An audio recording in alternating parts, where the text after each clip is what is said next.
আপনার ঘরে কেউ নামাজ পড়ে না, আপনার ঘরের সন্তানাদির কলিজার মধ্যে আল্লাহর কোরআন নাই, সে কি পেল? আর ইন্নাল্লাযী লাইসা ফি জাওফিহি শাইউম মিনাল কোরআন কাল বাইতিল খারিব।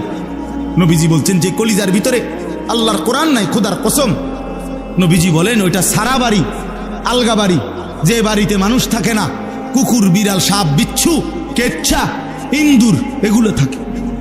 সারা বাড়ি বুঝেন না, আলগা বাড়ি বুঝেন না? 6 বছরের বাচ্চা, 8 বছরের বাচ্চা আল্লাহর কোরআন পড়তে পারে। 60 বছরের চাচা এত লম্বা হায়াত পার করে আল্লাহর কোরআনটা ছায়া ছায়াও কদ্দুর শুদ্ধ পারতে পারেন না। এত বড় ব্যর্থ জিন্দেগি নিয়া কবরে কেমনে যাইবেন কাকা?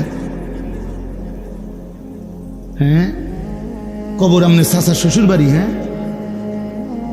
কবর আমনে মামুর বাড়ি পাইছেন? হ্যাঁ, আপনি বই এলাকাত মাতবুরি করেন, সাদওয়ানে বইয়া মাতবুরি করেন,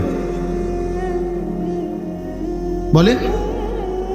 দয়া করে নিজের উপরে জুলুম করেন না, নিজের উপরে জুলুম করেন না। কেউ আল্লাহকে বাদ দিয়ে বুদ্ধিমান হয় না, রসুলকে বাদ দিয়ে বুদ্ধিমান হয় না। বন্ধু, ছেলেরা তোমাদেরকেও বলি, ভাইয়া, জিন্দিগি শুধু মোবাইল, জিন্দিগি শুধু নর্তকী, নাচ গান, উলঙ্গ ছবি আর চুলের পেখম আর বন্ধুদের আড্ডা, মোটর সাইকেলের ঘোরাঘুরি, এর নাম জীবন না ভাইয়া। একটি সুস্থ সবল জীবন, তাগড়া জওয়ানি, শরীর, চোখ, নাক, কান, হাত, পাও, অঙ্গ প্রত্যঙ্গ সব শক্ত সামর্থ্যবান, এত সুন্দর যৌবন আল্লাহ তাআলা শুধু মোবাইল টিফার জন্য, এত ফালতু কাজের জন্য দেয় নাই ভাই। কোন যুবক এত মাতাল হয় না। সত্যিকার অর্থে যদি কেউ যুবক হয়,